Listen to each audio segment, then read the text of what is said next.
Mon nom est Martin Thomas Côté, accompagné d'Alan Lévesque et Patrice Riverain. Et vous écoutez Les Injustes... Oh, j'ai fait une erreur. Avec Patrick Riverain. Les ténèbres règnent sur le web. Trolls, fake news et instababe. Le seul et dernier espoir de sauver les internets vient de s'éteindre avec Les Injustes.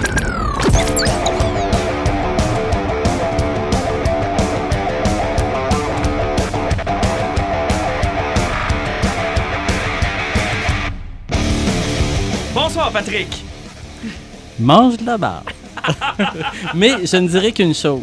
Oui. Moi, là, je suis comme Prince. Je change d'identité, mais je suis toujours aussi célèbre. Ah, bah oui, c'est ça. Ça doit être un de tes nombreux personnages. C'est ça, hein? C'est ça. Alan, bonsoir.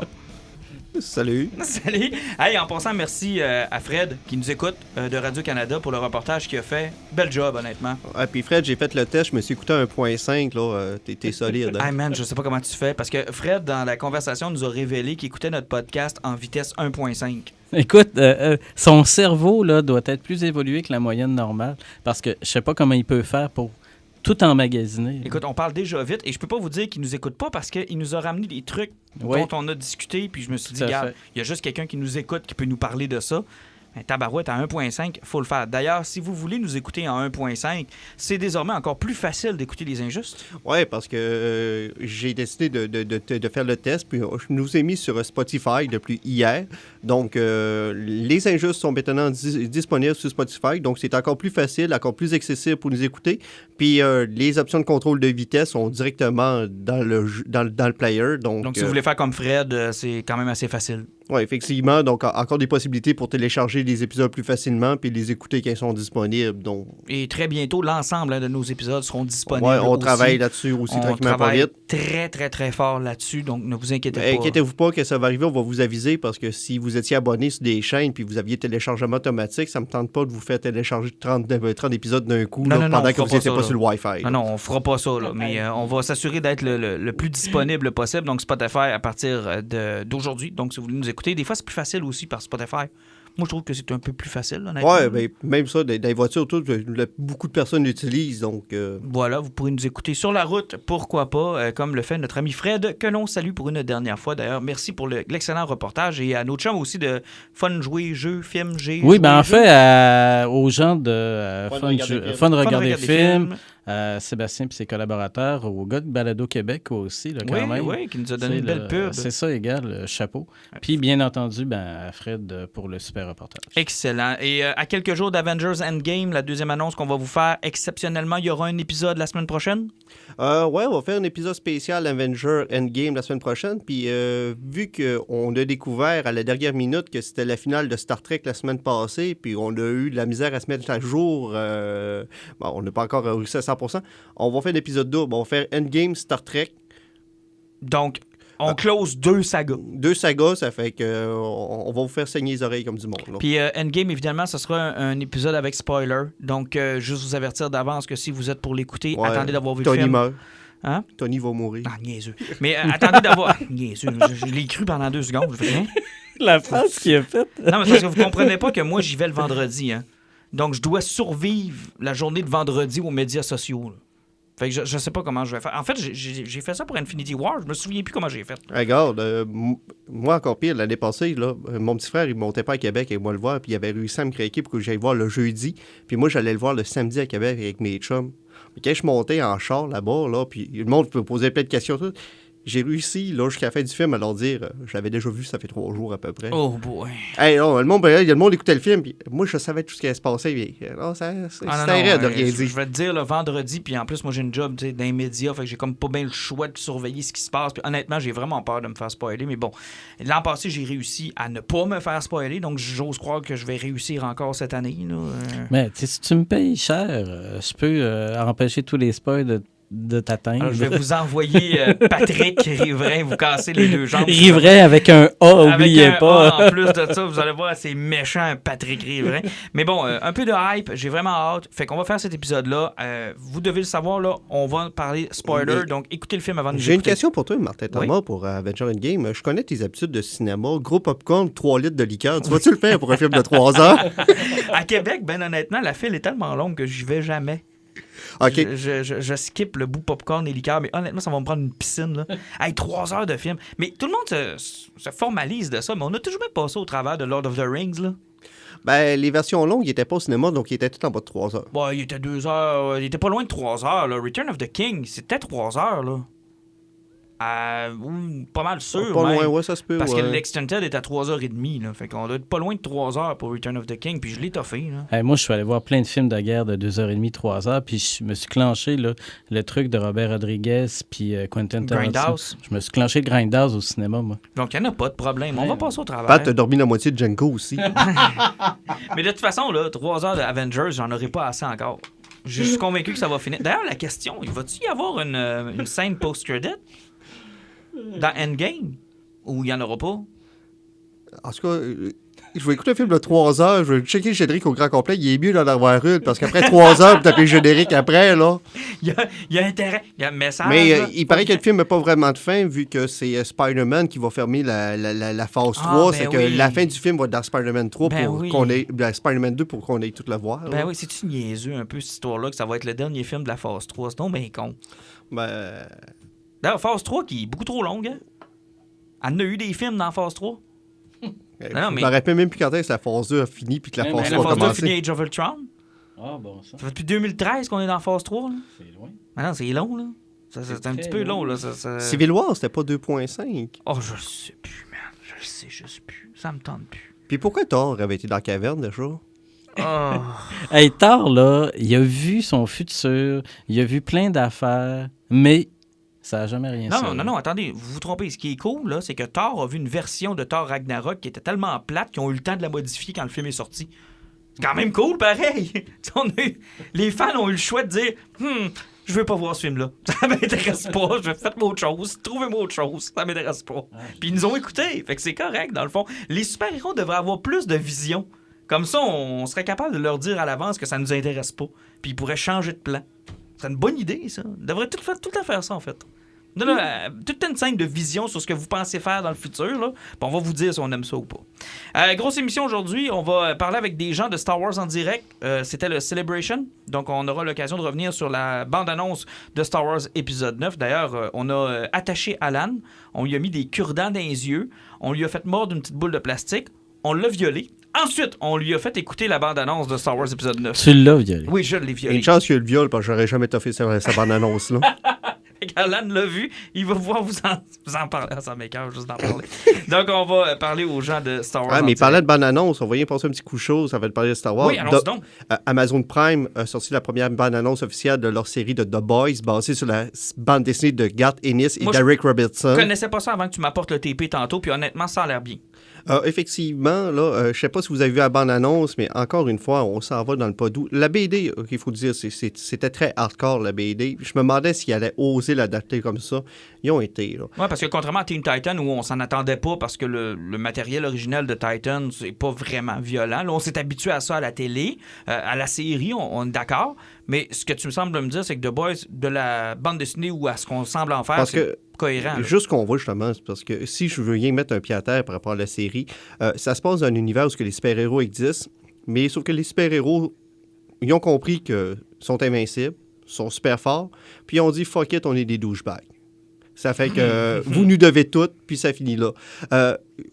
Avant de parler de la bande-annonce, juste pour vous permettre, direct dès le début de la bande dessinée, là, on voit qu'est-ce qu'ils font les super-héros. Les autres, le vendredi soir, là, hein, c'est qu'ils se ramassent une tonne de prostituées, puis ils partent un timer, puis à toutes les 3 minutes, ils changent de chambre. Ça fait que toutes les gangs d'héros là, qui courent d'un bord puis de l'autre, mais sauf que ça finit pas toujours bien pour les filles parce que les gars, ils ont des super pouvoirs, c'est que des fois, ça chie. Ce qui explique un peu ce qu'on voit dans la bande-annonce, qu'elle a une fille qui est assise sur la face d'un gars, puis elle aime tellement ça qu'elle y éclate la tête parce qu'elle s'est trop assise dessus. OK, ça va être doux comme série. Effectivement, puis justement, à cause que les super-héros sont caves de même, puis c'est toute une gang de trous de cul, t'as une espèce de hooligan, parce que Garth Ennis les adore, étant un Irlandais semi-poseur de bombes, je suppose, dans sa jeunesse. Lui, Et qu'on est chanceux de pas être surveillé par le CRTC, man. Il en a souvent parlé de ses chums de ce Vive gars-là. l'Internet.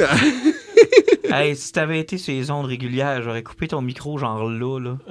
J'aurais fait comme, non, tu peux pas aller là. C'est Là, on Garth a une Ennis, joke OK. de viol puis une joke de poseur de bombe en l'espace de 5 minutes. Là. Le futur de la radiodiffusion, mes amis.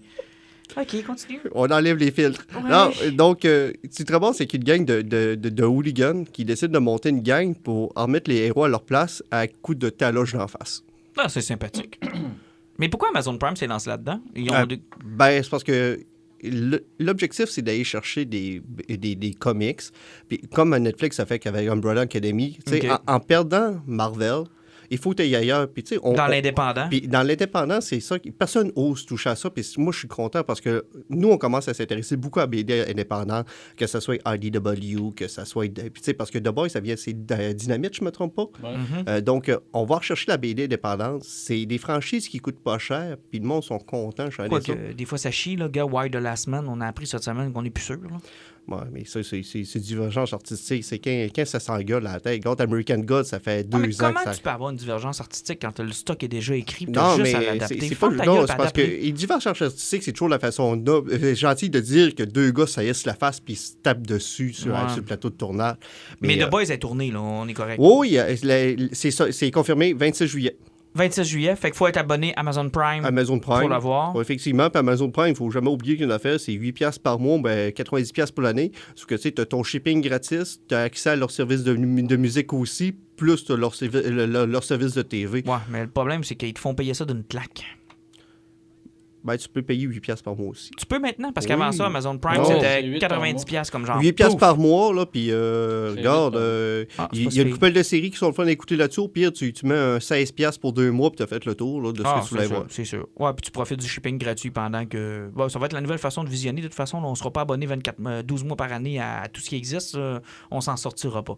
Quand même intéressant. Parfait. Fait que ça, on surveille ça à partir du... 26 juillet. Donc, la grosse affaire geek la semaine dernière, ça reste quand même le Star Wars Celebration. Je le surveille pas tout le temps parce que habituellement, oui, il y a des grosses annonces, mais on a déjà du stock qui a coulé un peu avant pour nous qui ont su un peu plus juste la série de films ou les séries télé. Tu sais, des fois, on a déjà quelques annonces avant la grosse conférence de Star Wars, mais cette année, ça fait plusieurs fois qu'on en parle, les gars, on n'avait rien vu encore d'épisode 9. Ben, pas juste qu'on n'avait rien vu d'épisode 9, c'est que là, il y a Disney Plus qui se lançait avec la série de Mandalorian. EA a annoncé un nouveau jeu qui allait sortir aussi. Ils nous ont annoncé aussi le retour de Clone Noir avec une saison 7. Honnêtement, au niveau de la Celebration, dans les dernières années, c'était une des très grosses. Et on se demandait si, justement, le backlash de Last Jedi avait pas fait en sorte qu'on nous a mis un peu comme de côté. Le temps que ça se termine, qu'on ait le goût encore de voir du Star Wars, parce qu'on a été écœurés pendant un petit moment. Là. Ah oui, je pense qu'il avait compris qu'il fallait que la poussière retombe, qu'on décante toutes les affaires parce que la campagne de haine était élevée là, contre Star Wars. Non, la campagne puis était ça s'est attaqué directement à Solo par la suite. Puis c'est de valeur parce que Solo ne méritait pas ça. Non, on en a parlé puis on a aimé ça, mais il fallait que les fans s'expriment d'un moyen ou d'un autre. On a choisi Solo pour s'exprimer. C'est de là les mauvaises performances. Bref, vous connaissez l'histoire, mais j'aurais aimé ça être à Chicago, les boys. J'aurais vraiment aimé ça. Et j'ai vu sur les différents Facebook de plein de monde qui se sont payés le trip d'aller là-bas, puis pas juste des Américains, des Québécois étaient là aussi. Et je me suis dit, avoir su, j'aurais... Mais ça doit quand même coûter un peu. C'est un peu comme le Comic-Con de San Diego. Oui. Un jour, il va falloir le faire. Oui, il faut le faire. Un jour, il va falloir le faire. Si vous ne connaissez pas Star Wars en direct, c'est l'un des podcasts les plus anciens, tel un holocron, dans le monde de l'Internet québécois, sur tout ce qui se passe dans Star Wars. Et le co-animateur qui était à Chicago, Sébastien Minot, est avec nous ce soir. Sébastien, salut! Bonsoir. Juste de même, sans vraiment rentrer dans les détails, ça t'a-tu coûté 1 ou 2 bras monter là-bas? 2 bras, une demi-jambe, puis un pied. Aïe, aïe. C'est quand même une pas pire run de te rendre à Chicago. Puis, c'était-tu ta première Celebration? Ben? C'était ma 8e célébration, qui est la 9e en sol américain. Là, j'en ai manqué seulement une, mais c'était la 8e dans mes trucs à cocher. Là. Oh, wow! Hey, t'es un vrai de vrai, là, toi. Aïe, aïe. Puis dans toutes celles que tu as été, est-ce que cette année, il y avait ça avait un cachet particulier vu qu'on n'avait rien vu sur Star Wars épisode 9? On n'avait rien vu, mais on avait beaucoup de rumeurs. Cependant, on s'attendait à avoir là, effectivement là, beaucoup de confirmations, dont évidemment un titre, au moins un teaser trailer, là, quelque chose.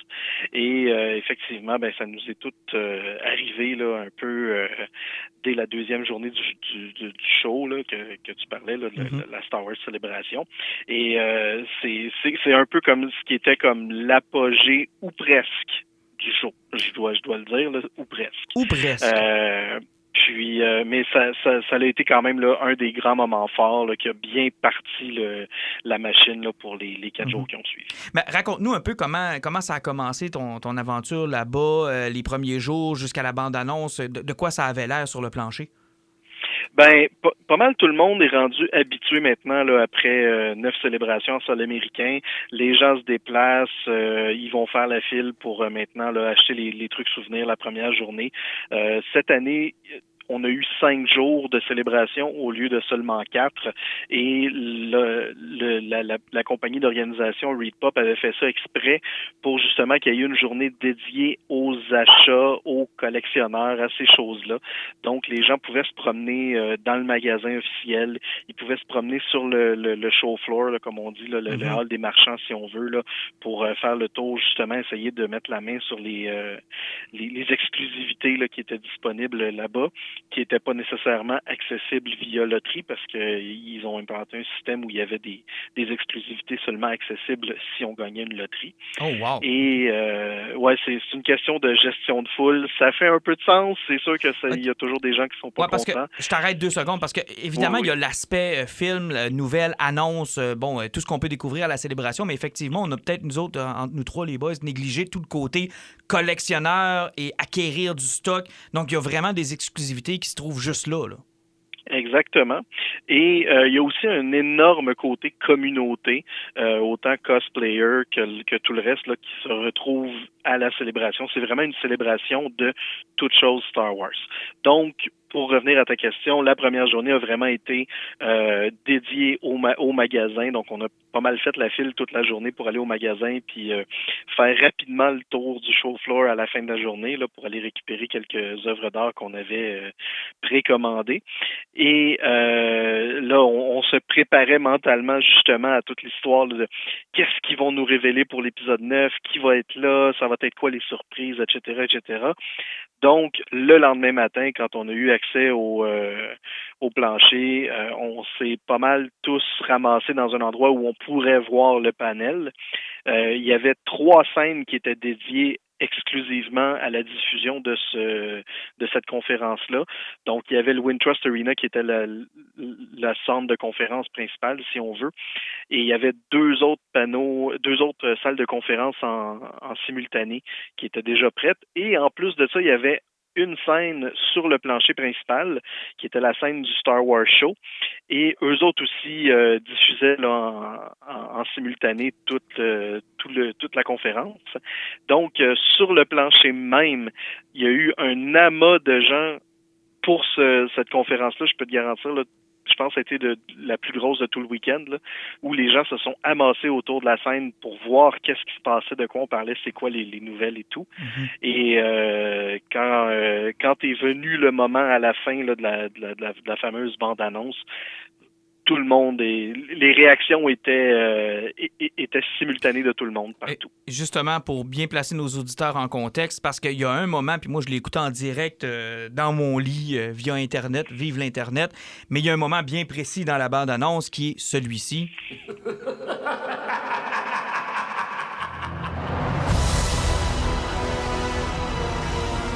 Bon, quand ça a décollé, tout le monde a allumé en même temps, là. Pas mal tout le monde a eu la même réaction que moi, je pense, au départ, quand je l'ai réécouté. Puis si les gens vont sur Star Wars en direct, ils vont voir la réaction live, là. C'est moi qui fais comme « Non! Non! » On n'y croyait pas. Et justement, on n'y croyait tellement pas que quand on a vu Ian McDiarmid, qui est l'acteur qui a interprété le rôle de Palpatine dans tous les films de Star Wars jusqu'à maintenant, qui était sur la scène puis qui dit « Roll it! » again. Là, on a comme complètement viré fou. Mais on va se le dire, c'est un personnage qui est tellement aimé. C'est probablement la meilleure façon de... Bon, j'aime pas le mot s'excuser parce qu'il y a quand même des gens qui l'ont apprécié de Last Jedi. Bon, on n'en fait pas partie, on va te le dire tout de suite, là, mais il y a quand même des gens qui l'ont apprécié. Mais c'est quand même une belle façon de venir nous rechercher. Un peu comme quand ta blonde te boude, puis là, tu t'acaresses un peu sur le bord de la joue en voulant dire, tu sais, reviens-moi, j'ai encore quelque chose pour toi. Moi, c'est comme ça que je l'ai vécu, ce moment-là. Pas juste ça. Les fans de Star Wars, on est fans de fanservice aussi. On aime les clins d'œil, puis on aime ça jouer dans le terrain qu'on connaît. On n'aime pas être trop bouleversé, souvent. As-tu eu cette impression-là qu'on venait nous rechercher, ou qu'on venait s'excuser, ou qu'on venait être sûr d'avoir une belle grosse réaction pour être sûr d'avoir un bon boss du bon bord? Je pense qu'en toute franchise, là, oui, il y a une partie de moi qui croyait ça. Je pense que je le crois même depuis qu'ils ont annoncé que J.J. Abrams reviendrait pour diriger l'épisode 9. Mm-hmm. Mais quand ils nous ont dit, quand on regardait la bande-annonce, là, du début à la fin, il y a différents... Il y a différents points qui font comme OK, ça, ils ont mis ça parce qu'ils reviennent nous chercher. Ça, ils ont mis ça parce qu'ils reviennent chercher les fans. Là. Puis c'est...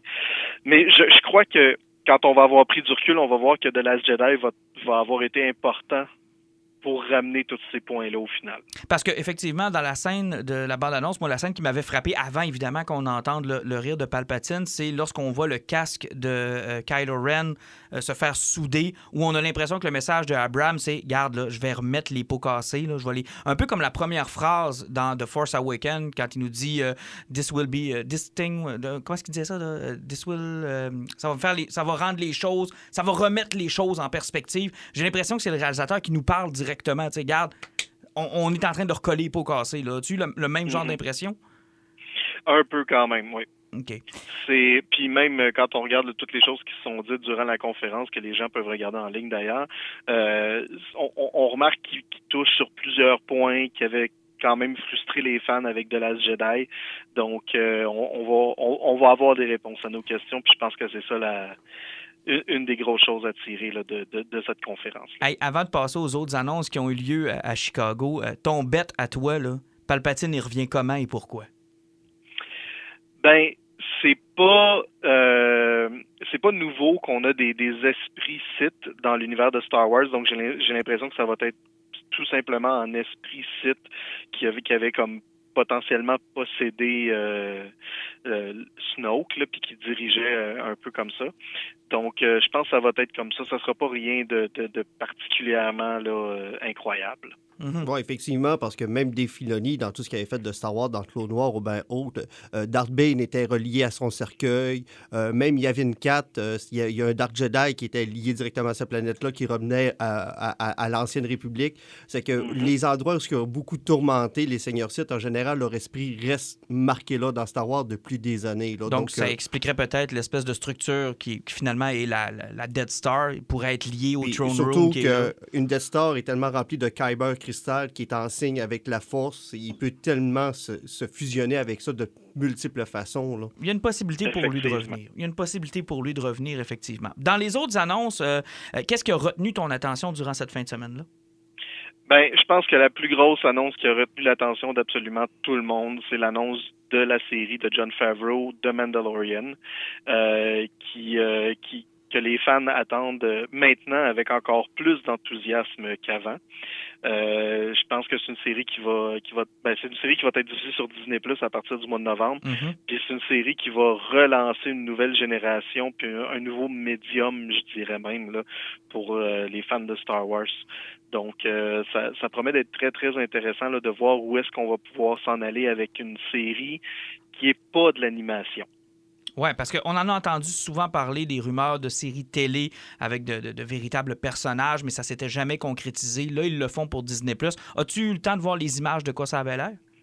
J'ai eu le temps de voir et la bande-annonce et 15 minutes du premier épisode parce que Jon Favreau nous a fait ce merveilleux cadeau-là à tous ceux qui étaient présents. Là, Ce sera pas long, il faut que je ramasse la bave à Alan qui est à terre.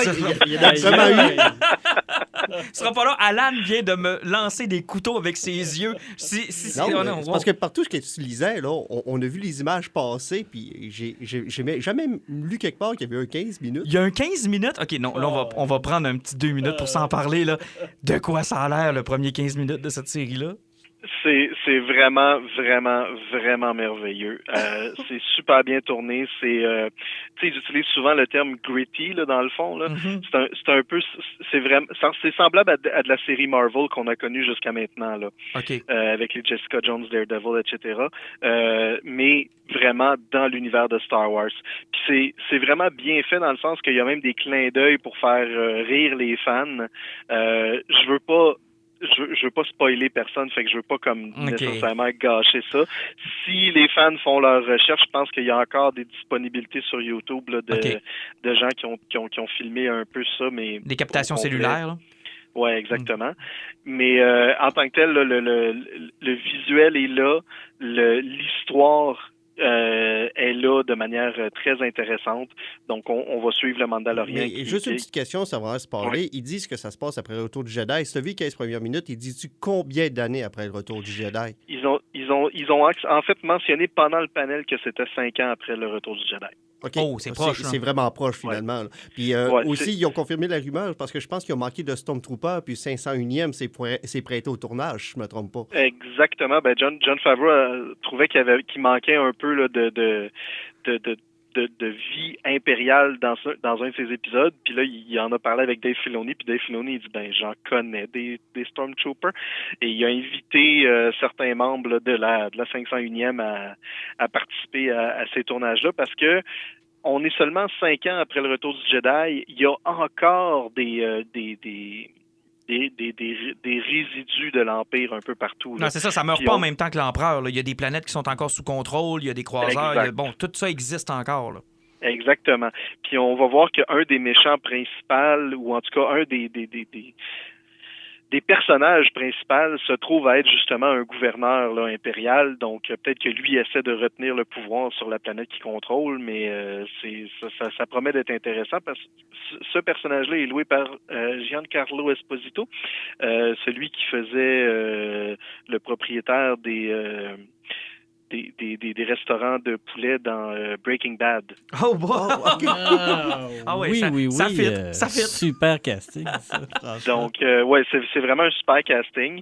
Et ça, c'est une des personnes. Bon, il y a Carl Weathers qui est comme le chef de la guilde de Bounty Hunter. Il y a Gina Carano qui est là aussi, qui fait des scènes. Moi, j'ai l'impression qu'elle a un côté un peu tragique à son histoire parce qu'il parlait là, de certaines scènes qu'elle a tournées où elle a dû traîner des corps loin d'un champ de bataille, puis il voulait faire ça par un remplaçant, là, puis elle a dit non, je vais le faire moi-même.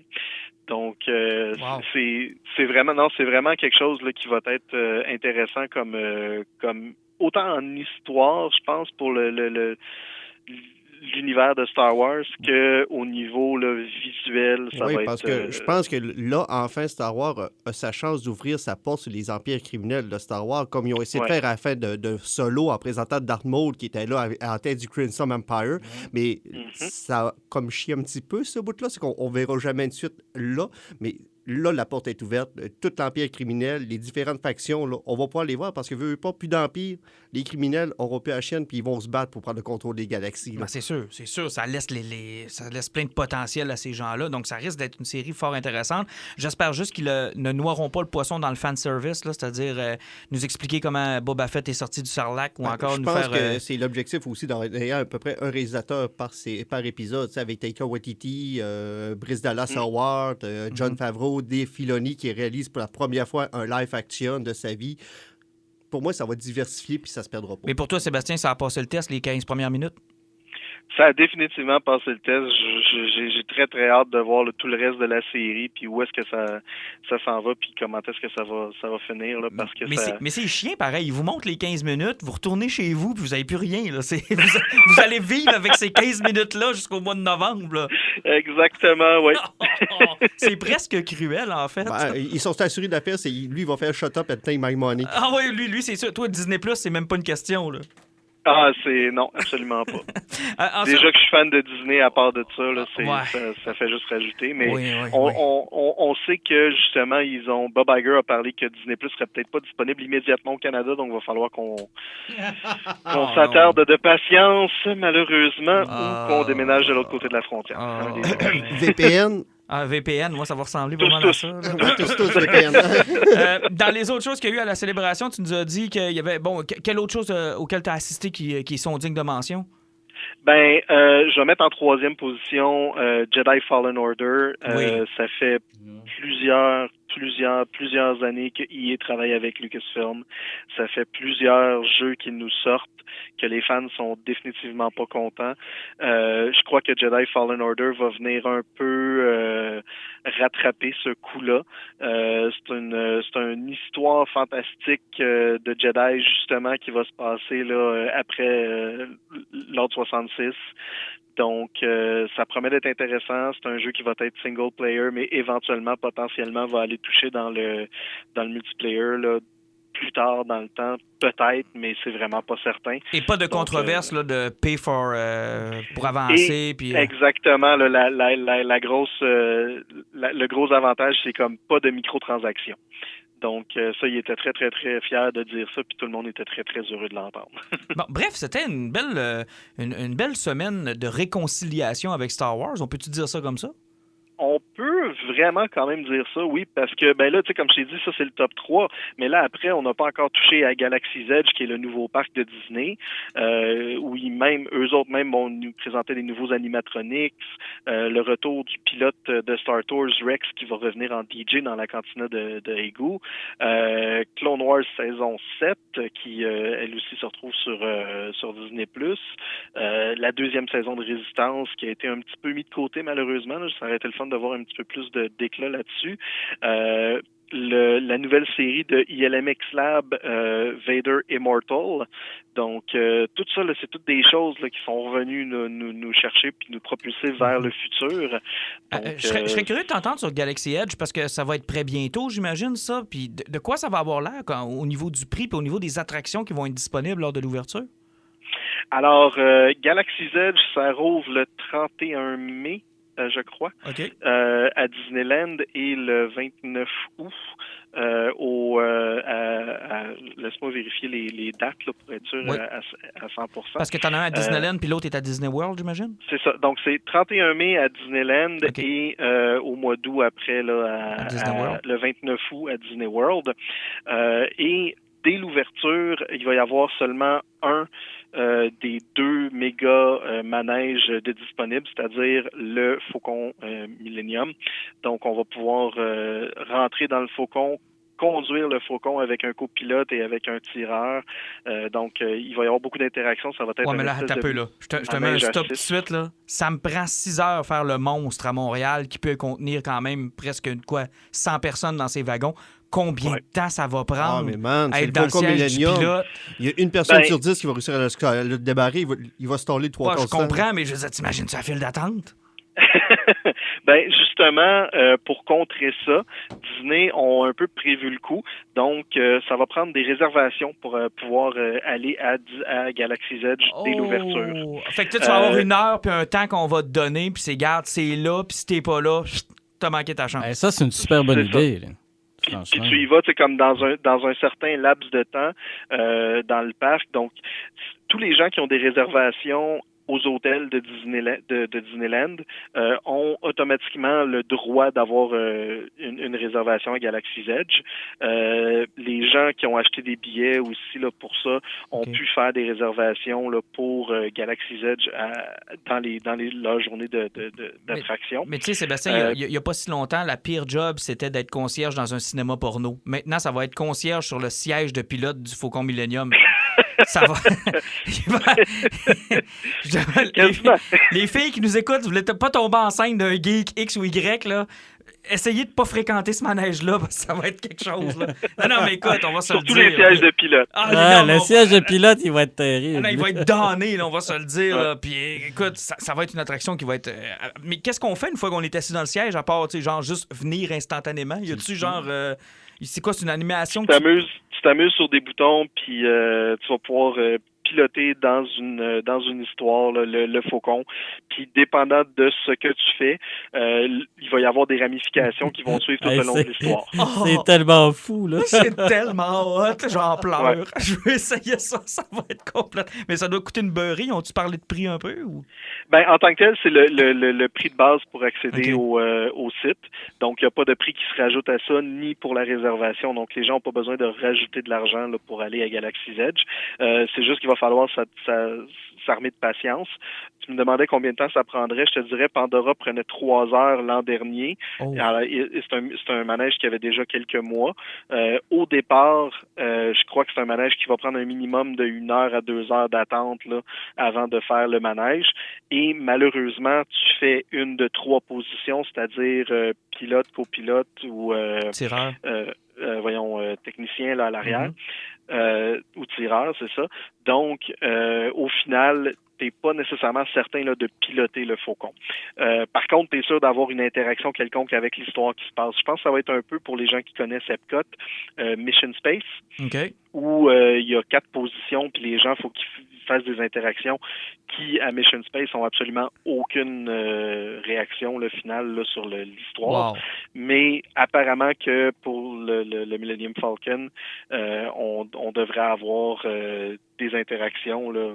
Donc, on a hâte de voir là, ce qui va se passer avec ça. Il y a 2 places qu'un geek veut être, là, soit aux commandes du Faucon Millennium ou tout simplement dans la chaise du Capitaine Kirk. Là. Je dis, moi, c'est les 2 places que je veux faire dans ma vie. Là. Je sais qu'il y en a qui sont très Star Wars, très Star Trek, mais moi, je ferais les 2. Là. Je ferais absolument les 2 et je capoterais. Sébastien, écoute, je vais te laisser aller parce que quand même, tu as pris du temps pour nous jaser ce soir en pleine fête de Pâques. C'est vraiment, vraiment apprécié. Puis écoute, je suggère qu'on se reparle à un moment donné, assurément. Je trouve ça super intéressant. Ben écoute, ça me fait plaisir, puis j'en profite pour mentionner aux fans qui ont manqué la célébration cette année, ben il y en a une l'année prochaine à Anaheim. Donc si vous vouliez faire un mix Star Wars Célébration et Star Wars Galaxy's Edge, ça va être votre chance. Les dates n'ont pas encore été annoncées, donc surveillez le site de la célébration là, pour des nouvelles incessamment. Et si les gens veulent écouter ton podcast, on trouve ça où? Sur www.starwars.direct et comme tu disais plus tôt, là, ça fait maintenant 18 ans qu'on fait un podcast Star Wars, donc pour le plaisir de la voix francophone et des fans francophones partout dans le monde. Alors, gênez-vous pas pour nous suivre sur Facebook, Twitter, Instagram, etc. Hey, puis juste avant de se laisser, là, c'est aussi le 20e anniversaire de Star Wars épisode 1. T'avais quel âge à ce moment-là, sans indiscrétion? J'avais 19 ans quand Star Wars épisode 1 est sorti. J'ai fait la file à l'extérieur à Montréal pendant 3 jours avant de le voir. Et quel feeling quand tu t'es rendu compte qu'on parlait juste de politique autour d'une table? J'ai trouvé ça très intéressant, en fait, parce que j'ai remarqué que le film avait 3 sous-scripts et pas juste un. Donc, c'était intéressant de voir qu'il y avait l'histoire des Jedi, l'histoire de la politique, puis justement là, l'histoire de Naboo un peu, là, qui est toute mélangée là-dedans. Donc ça, j'ai trouvé ça le fun. Hey, c'est bon, puis on va assurément s'en parler des 20 ans de l'épisode 1. J'imagine qu'ils ont-tu préparé quelque chose ou ils passent ça sous silence ou... Ils nous ont fait une conférence spéciale le lundi de la Star Wars Célébration où on a pu célébrer avec Ian McDiarmid, entre autres, et Anthony Daniels, là, avec beaucoup de plaisir. Là, ils n'ont même pas invité Jar Jar Binks? Ils ont invité, il y avait Ahmed Best. Il était là. Ahmed Best, Anthony Daniels, Ian McDiarmid puis Ray Park qui se sont présentés sur scène pour le plaisir des fans. Quand même. Hey, Sébastien, merci beaucoup, puis on va se laisser sur le rire de Palpatine. Salut, bonne soirée. Salut. Bonne soirée.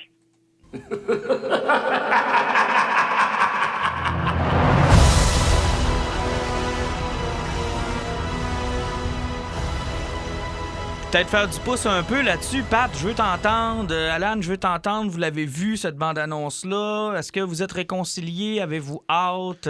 Moi, j'ai trippé. Là. J'ai trippé, j'ai adoré le qu'est-ce qu'il voulait nous proposer. Je suis d'accord avec toi. J'ai vu beaucoup de liens avec une réconciliation. Là. Ça, je l'ai senti aussi.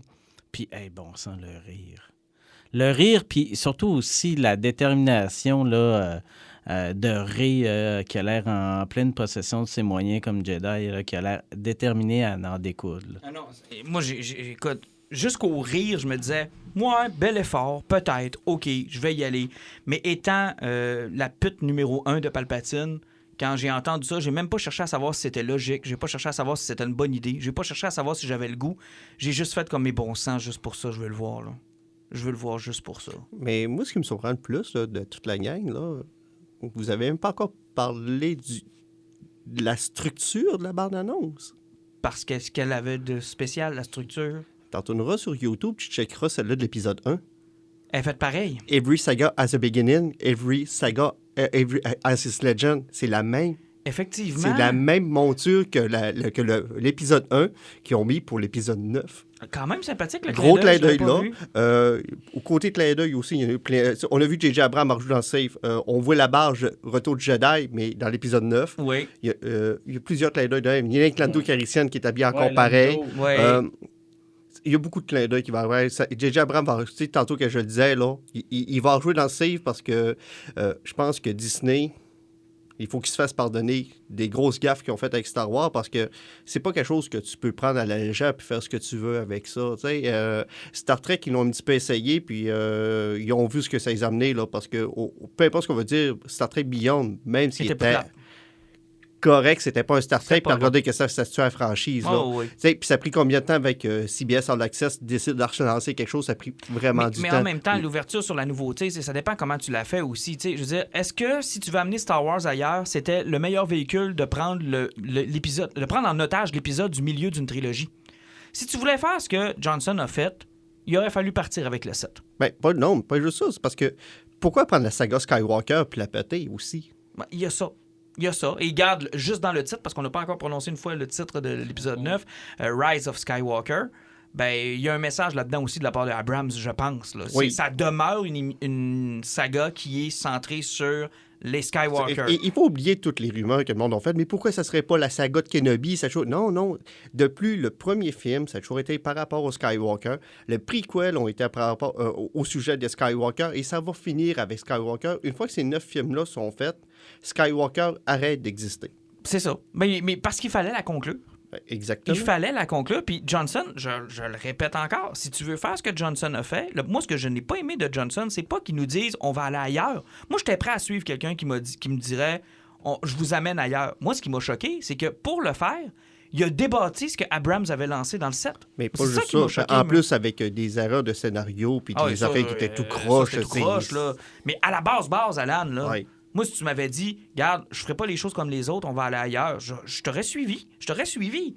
Mais, et ça me choque parce que je suis convaincu qu'on a une machine à voyager dans le temps, OK? Je nous donne ça à soir, là. On a une machine à voyager dans le temps. On va voir J.J. Abrams juste une semaine avant qu'il commence à écrire l'épisode 7, puis on lui dit, hey man, dans l'épisode 9, là, Palpatine va rire. Et ce qui me choque, c'est qu'il sera pas capable de me regarder dans les yeux puis de me dire oui, je le sais, je l'ai prévu. C'était prévu avant le début de l'écriture du 7e film. C'était même quelque chose qui avait été... Que Palpatine soit là? Oui. C'était même quelque chose qui a été proposé par George Lucas. Man, t'as pas lu les nouvelles? Oui, mais que eux s'en allaient là. Moi, je pense que c'est une bouée de sauvetage. C'est parce que le bout de la Death Star qui était écroulé était supposé d'être dans l'épisode 7. Oui, c'est ça. L'idée de ramener Palpatine, ça faisait des années que c'était par là aussi. Oui, mais c'est pas ça qu'il avait choisi. De un, il n'était jamais supposé d'en revenir. Il n'y avait plus rien à dire. Mais c'est pas ça qu'Abrams avait choisi, là. Tu me feras pas croire tu me feras pas croire qu'au matin de l'écriture de l'épisode 7, là, quand il commence, là, il y a son draft, là, et c'est ce que je leur reproche depuis le début, il n'y avait pas de Bible sur où est-ce qu'on s'en va sur 3 épisodes. Il l'avait pas, ça. C'est impossible qu'il l'avait. Il l'avait pas, lui. Il avait écrit un paquet d'idées. Il a écrit quelques lignes directrices où ce qu'il voulait aller, avec des petits points à faire, puis eux autres qui ont pogné ça, ils ont déchiré, ils l'ont brûlé, puis ils ont fait c'est ça, c'est ce que je leur reproche. Parce que Palpatine, à la fin de l'épisode 9, là, détrompez-vous, là, je suis convaincu que c'était pas prévu. Convaincu que c'est pas là que ça en allait. Ça, c'est une bouée de sauvetage. Oui, c'est une bouée de sauvetage. Oui, écoute, l'affaire, c'est que... Puis écoute, elle marche déjà, la bouée de sauvetage. Elle fonctionne.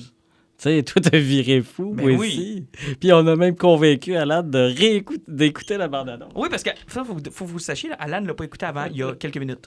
Oui, effectivement, mais c'est parce que Martin pleurait, là, je n'étais plus capable de le voir demain. Est-ce que je t'ai donné un bon conseil? De quoi? L'as-tu aimé, la bande-annonce? Bon, correct, là, mais tu sais... Il est tellement mange-marde jusqu'à la fin. T'es terrible, Alan. J'ai eu une belle annonce de Clone Wars. Saison 7, avec Ashoka Tano puis Darth Maul. D'accord, là, mais ça, à part, juste la bande-annonce pour la bande-annonce? Ça t'a pas levé le poil un peu? As-tu non, le goût? non, pas tout, j'ai pas plus le goût. Mais vas-tu y aller? Je suis pas sûr, vraiment pas. La J'ai pas bande-annonce d'intérêt, t'a pas non. convaincu? Pas en tout, rien, zéro plus de Zéro barre. avec une barre? Non. Ah. Et tu sais, quand tu dis que les films de Star Wars, pour moi, c'est mort, là, c'est... Zéro avec une barre. C'est zéro intérêt, là, je te dis... Non, les films de Star Wars, plus rien, là, plus rien. Puis occupé... J'ai les films chez nous, là, parce que moi, j'en réécouterai plus jamais un parce que j'ai plus d'intérêt. Pat, faites quoi? Je comprends pas parce que t'es paradoxal. Écoute, t'achètes toutes les BD, tous les romans de Star Wars, mais tu veux plus voir les films. Ben, c'est parce que je suis les conseils de Martin qui fait la différence entre les films et les univers extended. Moi, je suis croyais dans l'extended et je reviens pas dans les films. Qu'est-ce qu'il mange-marde?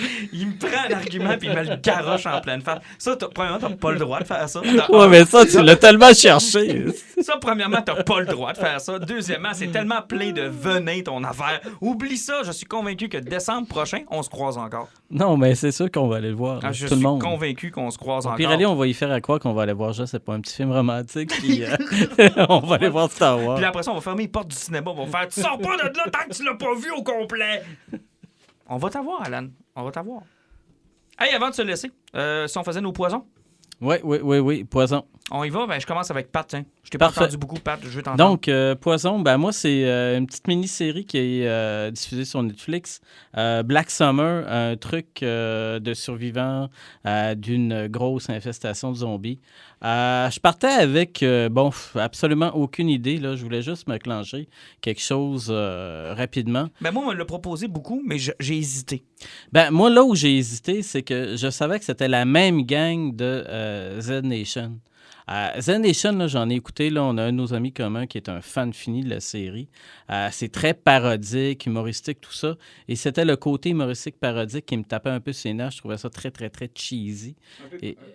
Un peu comme le film là, avec Emma Stone, là, comment ça s'appelle? Ouais, mais ça, j'avais aimé ça, moi, okay, Zombieland. Ça, c'est correct, Zombieland? Ouais, Zombieland. Mais Z Nation, ça marche pas. Ben, c'est pas que ça marche pas, c'est que ça c'était... Moi, je trouvais que c'était très long. OK. D'où le fait qu'en plus, il y a ça fait très, très, très longtemps que j'ai décroché de Walking Dead, puis capable, trop long, répétitif, ça m'écoeure. Il n'y a pas de zombies. C'est la seule série de zombies, pas de zombies. Puis là, une petite mini-série de très, très, très courts épisodes, entre 40, 25, 30 minutes.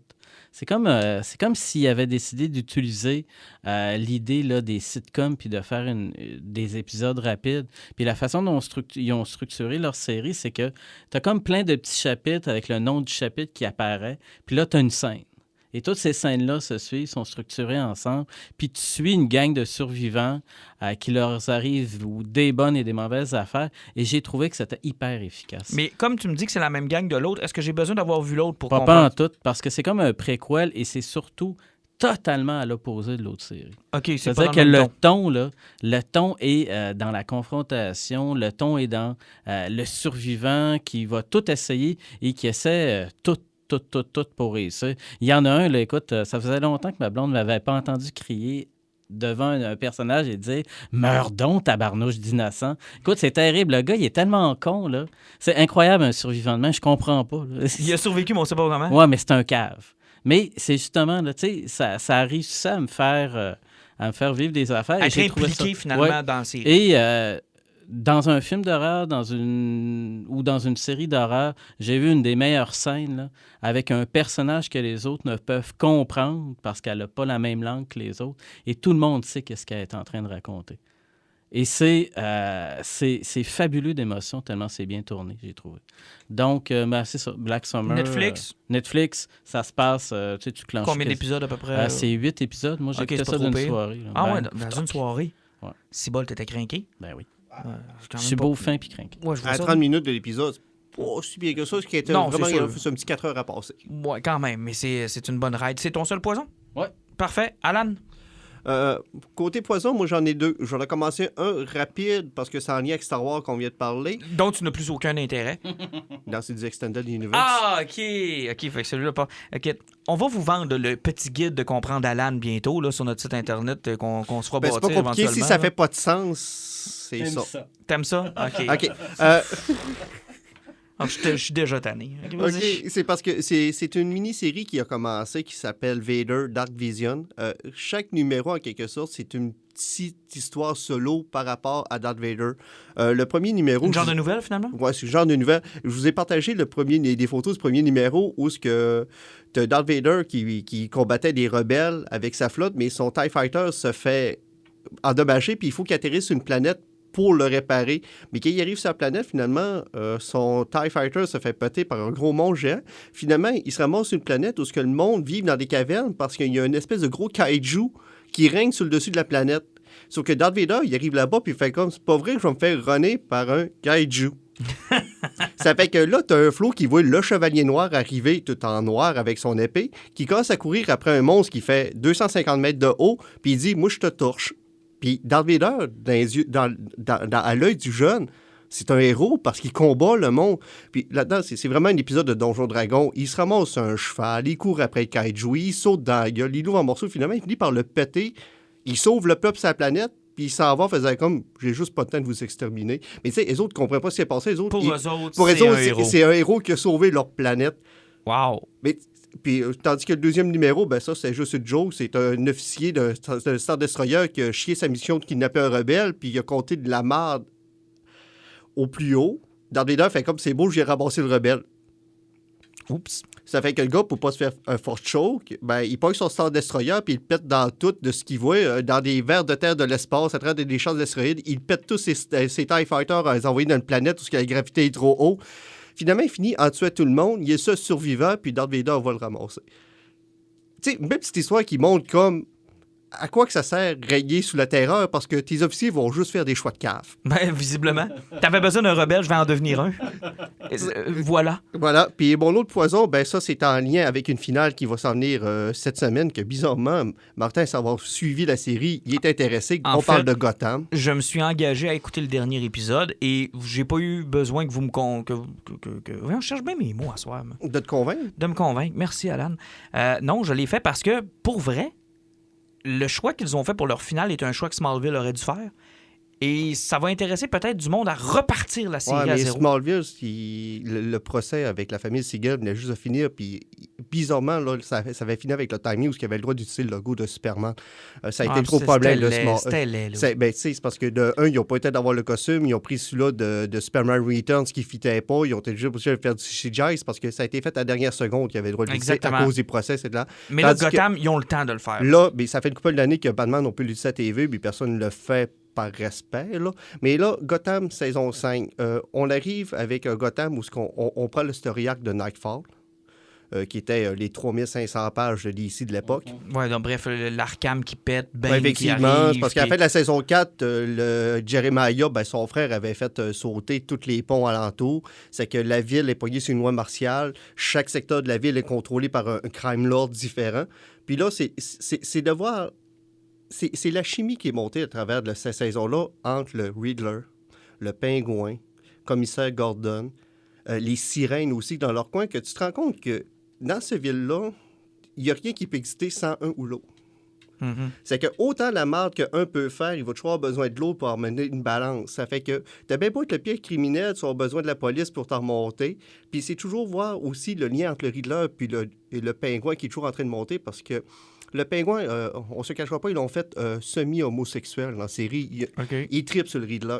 OK. Mais que lui, il n'en a rien à foutre du Pingouin. Puis même, dans l'avant-dernier épisode, qui ont décidé de faire la paix, là, ils ont décidé de faire une accolade, mais chacun des deux avait un couteau planté dans le dos de l'autre pendant qu'ils se faisaient une accolade.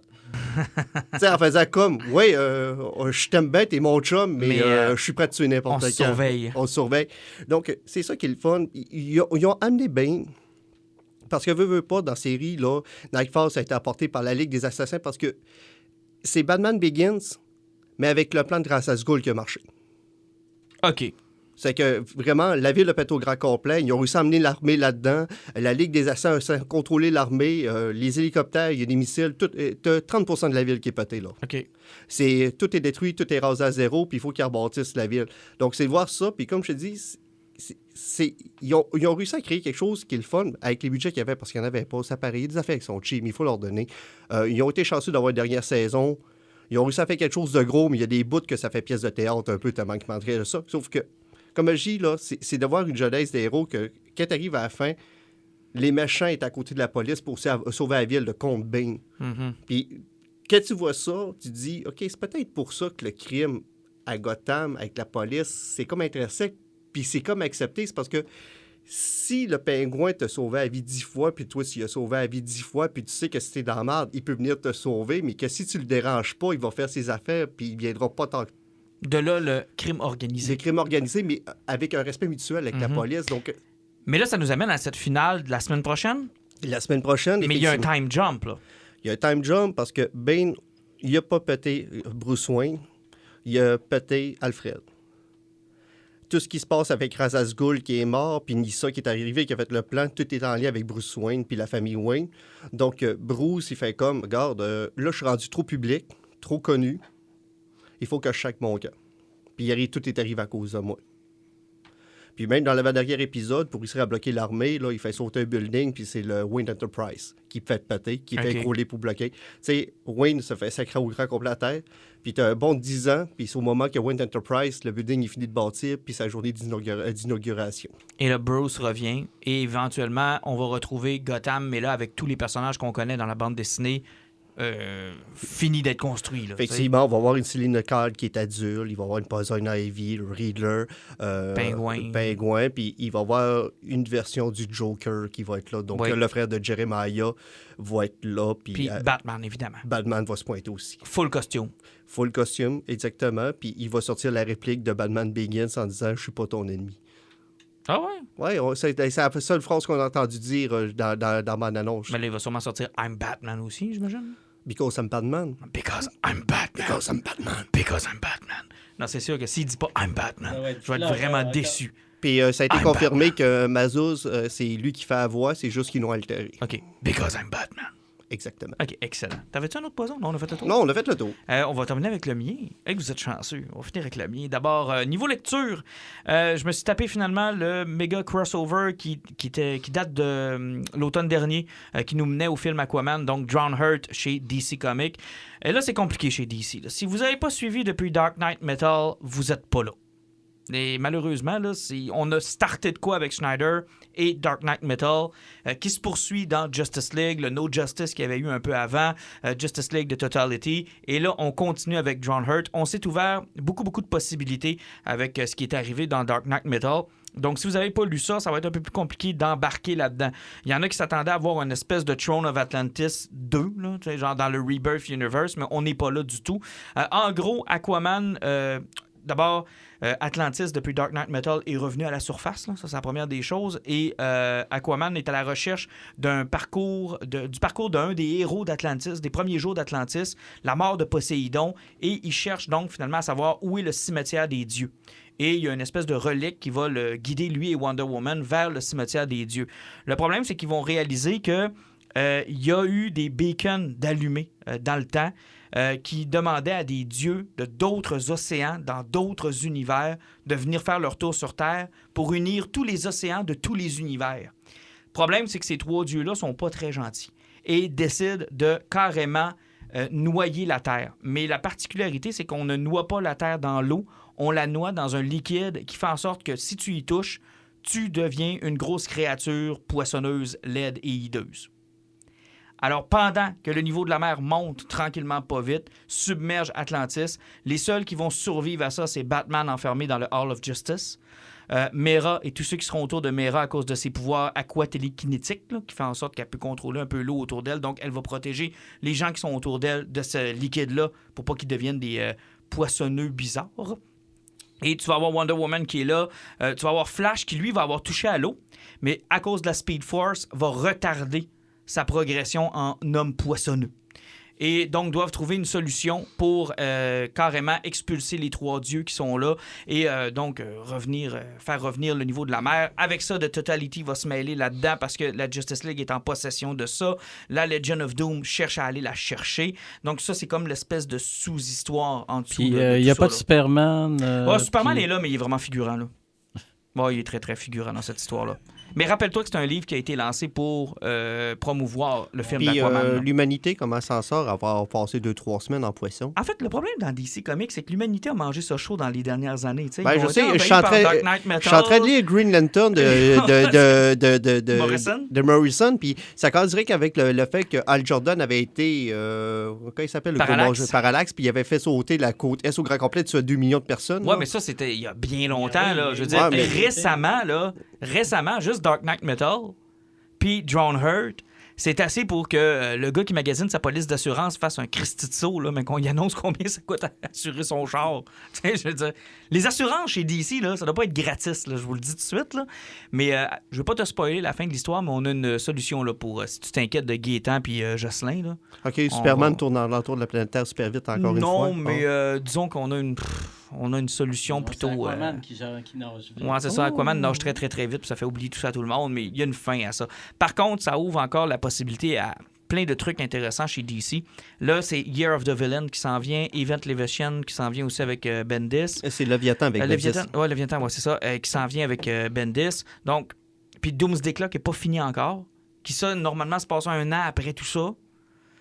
Là, ça devient compliqué chez DC, là, mais on se dirige tout droit vers une autre crisis. Là. Je pense que c'est ça qui... je pense que c'est assez apparent. Puis c'est une crisis qui cette fois-là, est pilotée par Schneider. Là. Mais ça n'est pas déjà une crisis? Bah, c'est des événements qui mènent à une crisis. Parce que là, il va falloir qu'il y ait un shake-up. Ben, c'est parce qu'arrive avec la nouvelle run de DC qui était bizarre, je sens, parce qu'il y a quelque chose qui est passé avec Totality. Ils sont passés à une crisis parce que l'univers c'est pas rien que la Terre, c'est l'univers et tout le multivers qui est en train de péter au grand tout complet. est en train de péter. Là. Tu sais, quand tu dis que le Green Lantern Corps, c'est tout fait appeler au même point, faisant comme, man, le mur de l'univers est en train de s'écrouler, puis c'est pas rien que le mode d'univers, c'est tous les multivers, puis tous les dieux gardiens qui sont en train sont en train de sortir puis se lever, c'est comme, qu'est-ce qui va se passer? Ah non, c'est horrible ce qui est en train de se passer. Puis non seulement ça, ils réalisent au moment où le Source Wall est en train de briser, ils réalisent que juste en dessous d'eux autres, il y a la copie du multivers, mais dark. Qui eux autres veulent leur remonter pour se sauver. Là.